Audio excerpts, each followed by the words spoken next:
It's time. The main objective of this head coach save could be completed today. We play a Champions League final with Manchester United against Paris Saint-Germain, and if we win it, we've got a very big decision to make.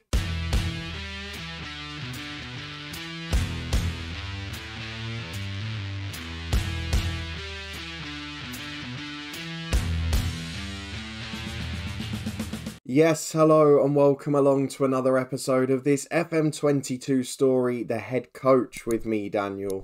It's part 103 today, and we have got an opportunity to win the Champions League. We put out Europe's best side in a semi-final. We put out of one of England's elite in the quarter-final. And now we face a side playing in their home stadium who have won the Champions League in the last 3 years, were last season's runners-up in the final. Or will they be runners-up again? Because if they are, we're going to have a very good day. It is, of course, the main centrepiece today, the Champions League final against Maurizio Pochettino's PSG, still there, despite being linked with United countless times, even in this save over the years. So if you're looking forward to seeing whether we can do it, despite the side being weakened in January, despite not having the strongest season, then please do put a thumbs up on the video, subscribe down below for daily FM22 content. We've had a few very special episodes in our Hemel save this year. I'll put a link to one of those from that story up in the eye above. There's also the Twitch channel and the football podcast for regular content, and a new merchandise store too, where there's 5% off everything till the 7th of May. Use code LOADFM5 at checkout.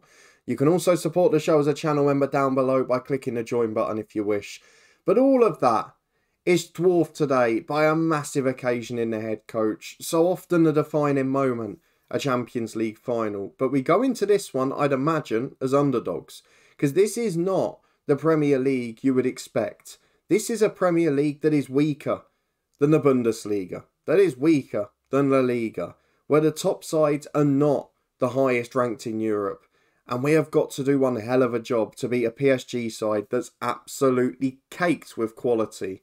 Now, I have got to get one thing out the way, because of course we are using the original database from FM. This save has been going on for ages. So PSG do have a former United player on their books. We alluded it towards the end of the last episode. So we have just renamed them to a fitting name, and we're not going to give them any plaudits today. Hopefully they're not involved in the match, but they are in the squad. So we'll see if that happens or not. Declan Rice, at 34 years of age, is part of this PSG side though, and that's something that I'm really interested in, because he's an absolutely fabulous player. I've got a little West Ham save off camera for a bit of fun, and he's just as good here even at 34. They've got Wesley Fofana, who of course was at Manchester United for the first season we were there. They've got Nicolo Barella, who was our starting midfielder when we first joined the club. He left to come to PSG, is now 36. So don't forget, our first choice United at midfield, Barella, Fernandes and Jaloka, has all been taken away from us, which is only going to make this more difficult. They've got a 30-year-old Ansu Fati who was brilliant for us in FM21, and he's still brilliant here. They've got Musiala, they've got Donnarumma in goal still. They've got that blend of experience and then a few quality youngsters. Regens like Belgian Lauro, the striker, who is just one of the best in world football. They've got class oozing everywhere. This is going to be tough. PSG, I would imagine, are favourites for this game, but we have got to do our very best to win the Champions League with United. There's a big question mark over whether we continue if we win it, because we're not one of the best sides in Europe, and I don't feel we've had a challenge of playing in the top league at the minute. So I do kind of want to try and get the Bayern Munich job or the Barcelona job after, and just see if we can compete at that level too. But for now, this is the most important thing. Jesus Bassone is back after 7 months out. Don't worry, we won't be starting him today, but it is interesting to have him in the squad. Emre Uzun is past fit. We're as strong as we could be given the circumstances. I don't think we've actually got anyone out at the moment. We haven't. So let's go and have a look at the schedule, because of course we finished on 101 points in the Premier League, and it was disappointing again. After you were last with me, I think for the second leg of Bayern, we won 2-1 away at Sheffield United with a relatively strong side. Boya and a late Mbappe penalty getting us the win. And then on the final day, we beat Everton 7-0. It was so easy. A hat-trick for Mbappe, 2 for Zolis, a 1 for Hannibal, 1 for Thompson. And it leads us into this one in perfect shape, really. However, If we don't win it this summer, we do have a big question about how we go about winning it, because we're here. We lost Bruno Fernandes last summer. Kylian Mbappe is out of contract this year. Doesn't look like he's going to sign one. There's people like Sancho, Van der Voort, Rashford, Zolis and Hannibal all out of contract next year. So probably you're going to see some sales in the summer. How on earth does this Manchester United side compete in the future? I don't know. So I'm really concerned about what happens if we are runners-up to date. And I'd expect us to be as well. I just want to check as well if we are favourites for this. I don't really know how to find out from these screens, but I'm sure we'll see it on our way into the match. And in fact, we should have had the preview yesterday, shouldn't we? So let's see where we're ranked there. We're favourites, but just 7-5 versus 7-4. 5-2 for the draw. Basically, the bookies don't have a clue, but I'm guessing the English put a few more bets on, which is why they've gone for that. And I don't blame them, because our first leg performance against Bayern in the semi, we dismantled the best team in Europe. In the second leg, we look frail, we look poor, and PSG have got a slightly better side. So there's no point me holding it up. We will do the end of season review afterwards, but it's all about this game. I haven't got the lucky duck type because we have won a couple without it this year. So let's see if that's going to cost us the biggest title of them all. PSG looking to avenge last year's final defeat against Milan. They're playing at the Stade de France. They've got all the little advantages. So let's go and pick our 11 for today's big showpiece event. Well then, Emre Uzun not quite fit. Kanaya Boyce Clark third keeper, not on the bench. Everyone else is involved though. Even on the bench we've got O'Halloran and we've got Van der Voort, who we don't normally put there. But Sone is back, so if we do win it, he'll get the deserved medal. But this squad, I worry about the central midfielders. I did toy with the idea of putting Thompson or Rashford out on the right, even Sancho, Yakubu in the number 10 and dropping Boyer in for strength in the middle. But I'm going to trust what got us here. We are going to go with a team of Fournier in goal. Gaia and Pavati the fullbacks, with Ignacio and Benjamin now forged a good partnership as centre-half. And Ponza and Hannibal in the middle, Yakubu, Boyer and Zolis the attacking midfield three. And Kylian Mbappe, 48 goals up front. This is probably going to be his final game for the club. It's against his former team. Or can he be a hero in it? That's what I want to know, and that's what I'm desperately hoping for. I do just want to put a slight subplot out there. Xavier Benjamin, the backup centre-half, who's ended up starting the whole year because of Bassone's terrible injury. He is the only outfield player starting today who hasn't scored a goal this season. Will he become a hero at the most important time? In fact, did he score last season? I want to know if it'd be his first goal for the club. He didn't score last season. So he has not scored for this football team. Just imagine, especially after that quarter-final performance. Let's go and get into it. I can't put it off any longer. I'm nervous if you can't tell. Let's see if we can do it. And here are the sides for the big one. I'm just seeing what PSG are doing in terms of experience. They've gone quite old in centre mid with Declan Rice and Kimmich. They've gone old at fullback. Fofana's playing on the right. Nuno Mendes, one of the other games, won the kids on the left. Billy Gilmore drops to the bench. I didn't notice him when we were looking at the squad. They've also got Hakimi there, Barrea there, our former player, and Ansu Fati too. It's not a bad bench, is it? For us, it's unchanged from the 7-0 win against Everton. We can only hope they take the confidence. Let's prove that we're winners. Let's get out on the front foot, because I wouldn't trust us to defend in this game. Into the first half of the Parc des Princes. Of course, PSG are going to be favourites. But let's see if we can cause a shock away from home, essentially, in this Champions League final. As we're 3 minutes gone, we play out from the back with Fournier. Benjamin gives it to Ignacio. I don't mind if we lose, but don't give away a stupid goal playing out like this. Kick forward from Fournier, gives it straight away to the midfielders. It's a massive pitch, much bigger than we play on, and you can already see we're getting stretched a little bit. Musiala plays in behind. Lauro, the Belgian's there. Gets to the right-hand side. Cuts it back to Fofana. Well done from Selly and Boyer, but it's not really an out ball. Mbappe loses out. Rice finds Musiala on the left again. In they work. Musiala's one-on-one. Oh, it's a great start. He hits the post, and we just about get away with it. Such a wide pitch, it doesn't help us at all. With 10 gone, it's still 0-0, and the longer it stays like that, I think the better chance we've got of growing into it. And we're back with 25 gone. It has been very quiet here as Kimmich gives it away to Zolis in the mid-third. In towards Yakubu. He's out on the right-hand side. forced a little wide with his first touch. Ravella gets it clear to Musiala. He loses out to Selly and Boyer into Mbappe. I think he's offside. I'm going to wait for VAR because I'm pretty sure he was off there. If he's not, it's a massive moment in this save, possibly the biggest ever. And the goal's awarded. We lead in the Champions League final. It's the first shot on target. Boyer assists it. And of course it's Mbappe against his former club as Declan Rice on the right into Musiala. Heads over the bar unmarked. PSG have had the better of this. We've scored the only chance that matters. As Donnarumma plays out from the back to Delgado. Into Ravella and Rice. We are pressing them really high here and it is causing some problems in their defensive third. It's where the goal came from as well. As Kimmich gets it to the right to Lauro. This is where they become dangerous. Fofana over halfway. Inside to Kimmich. PSG looking good. But Xavier Benjamin mops up well. Really done well with that one. And Ponza out to Yakubu on the right. Over the top towards Zolis, who breaks it down on the left.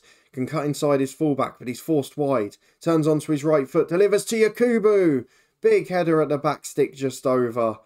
It stays 1-0. But we're growing into this game now. The goal's given us confidence. We're not having much of the ball. We're not having all the attacks. It's not like the Premier League for us. But at half-time, it is 1-0 to Manchester United. And I would have certainly taken that at the start of the match. We're going to prove we're winners again. The team talk doesn't change. Everyone, by Yakubu and Hannibal, motivated. And I won't be making early changes in this one. We've got to stay in it. One shot on target each. The difference, we scored ours in the first half. And with 10 minutes gone in it, PSG are on the attack, but they've given the ball away to Yakubu on the right-hand side.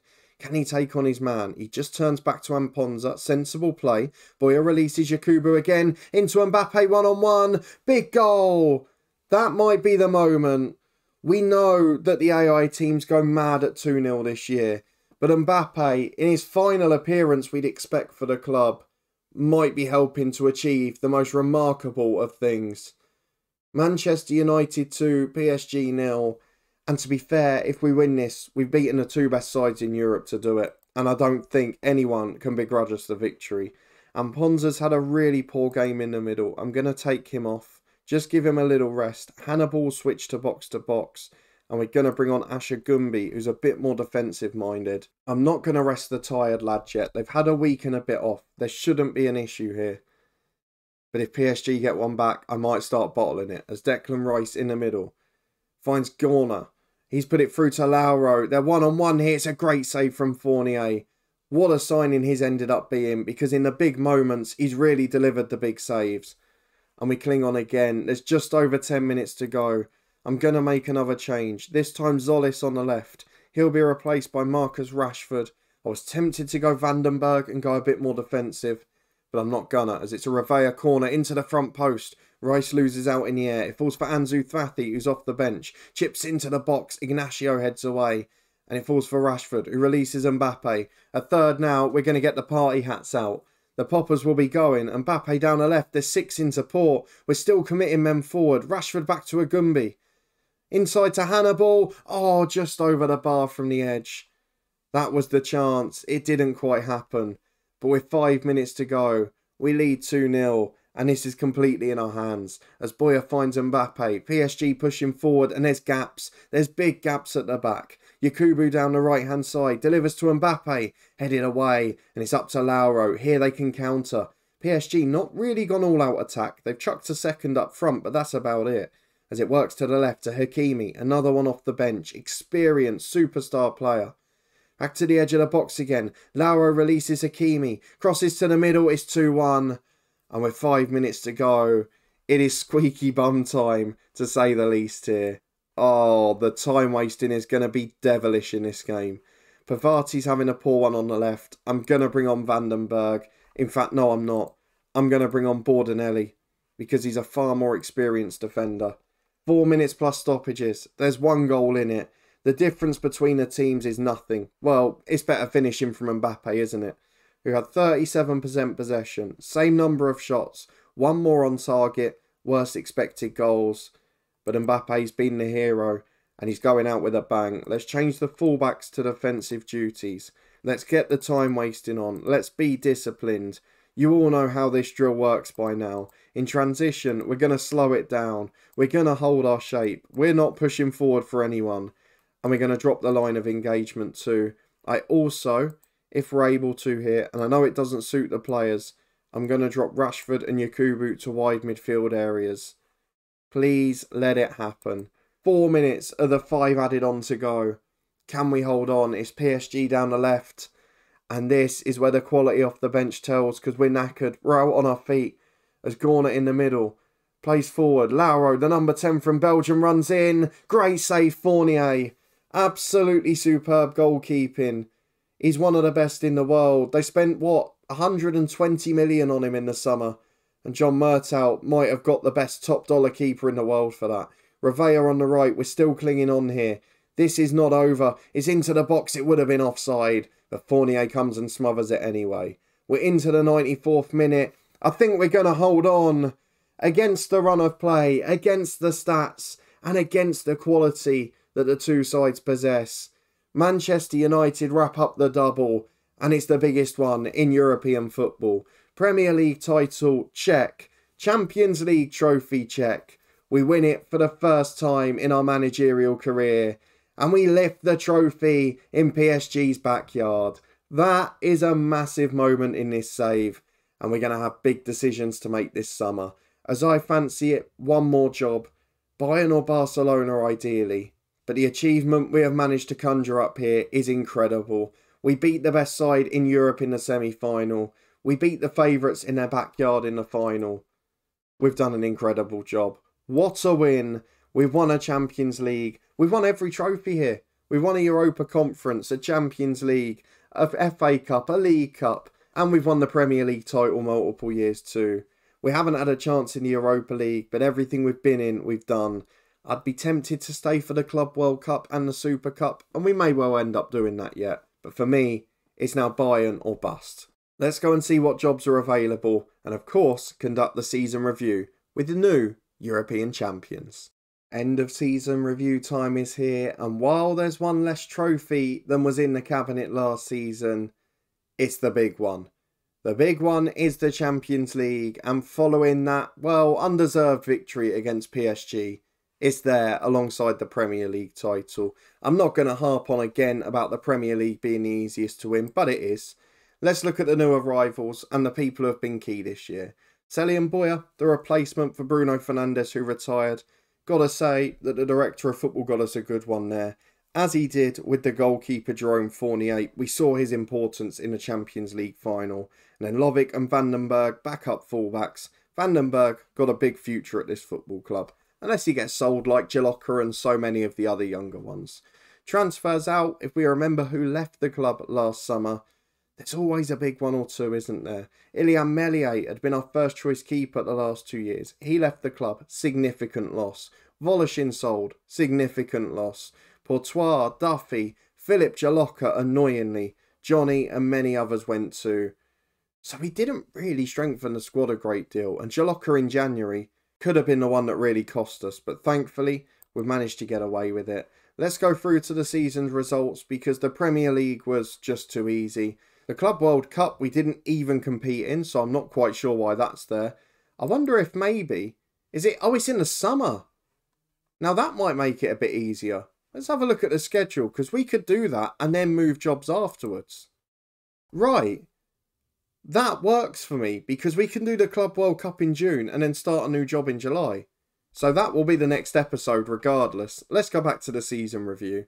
The Champions League, of course, the big one. We were in trouble early in the group stages, 5 points after 3 games, but we came back from behind at home to Roma. Yakubu off the bench to save us, and he's the man who ultimately has been key in this run for us. We snuck past Arsenal, don't forget, in extra time in the quarterfinals, but it all didn't matter because we lifted the trophy. In the FA Cup, we were awful against Leicester, deserved to go out. In the Carabao Cup, we were pathetic against Newcastle. And in the Community Shield, we lost to Man City. But we won the big two, so who cares? The moments to remember. Biggest win was a 7-0 on the final day against Everton. The match to remember was apparently a 6-0 against Sunderland. I don't remember it being that eventful. And goal of the season was Bordenelli. A rare goal for him at home to Tottenham Hotspur. Let's go through to the finances because they're not pretty at this football club. Everything else is down, but it normally ticks over towards the end of the year. The worldwide reputation stays, and Selly and Boyer, the best seller on the shirts. What a superstar he is. I've managed him at 2 clubs, and he's pretty much single-handedly led me to trophies at both. You can see one of the biggest sellers, Mbappe, he's off this summer, and his contract runs out the day of the Club World Championship final, so I hope he stays for at least that game. How did we line up? Well, the best 11 includes Magno Louise and Hannibal. I'm guessing that's because Jalocca left halfway through the year. They put Bordenelli in at centre-half too, but a good season nonetheless. 2 trophies, domestic cup disappointment, and manager of the year yet again. The most assists in a season record is broken by Boyer, which isn't bad considering he missed the first couple of games. Man of the match award goes to Kylian Mbappe, and he's broken the league record, which we mentioned earlier in the year. He's now got 235 for the club, and that's probably about to be it, because they've got a month to get him a new deal, and there's no sign of it happening. However, we are European champions, we are English champions, and we're in pretty good nick here. We are going to go and have a look at the job centre, but as it stands now, I kind of want to stay one more month, win the Club World Cup, and then hope that something comes up in late June or early July. It's a bit of a shame really it's not an international tournament year, because that could have worked quite well. There's actually not a lot available at the minute. Nothing in the top tier of England's. In fact, the only top tier jobs going are one in the MLS, one in the Irish Prem, and one in the Scottish Prem. So nothing from the Bundesliga, nothing from Holland, France, Germany, Italy, Spain, anything like that. We're going to have to be patient here. Hopefully the timings will work out. But as it happens, the next episode will be the Club World Cup in June. I didn't know that was how it was working, the expanded format. That's what we're going to show next. And then it's going to be a job hunt. So if you did enjoy this season, that I guess a semi-finish now, then please do put a thumbs up on the video. Let me know in the comments what you thought of the Champions League final. We probably didn't deserve to win. It wasn't a great performance. And our squad is weaker than it was in the group stages. But we won. And that's all that matters, isn't it, quite frankly. If you want to stay up to date and see how we get on in the Club World Cup and where we're heading to next after that, I fancy my hand at one more domestic job just to try and create a dynasty across Europe in different leagues. Then please do subscribe down below and turn that notification bell on for daily FM22 content. Of course, the Hemel Hempstead save will be back tomorrow. There's a link to a recent episode in the eye above. You can also find up there the Twitch channel for regular live streams, the football podcast for EFL running and playoff predictions, and also the merchandise store, 5% off till the 7th of May with code LOADFM5 at checkout. But above my head now, I'll put the recent tribute episode from our One Club story, which also included a chaotic transfer deadline day. And I'll see you again here in 2 days' time to try and complete the set with the Club World Cup before looking and turning our attention to another job. I'll see you there.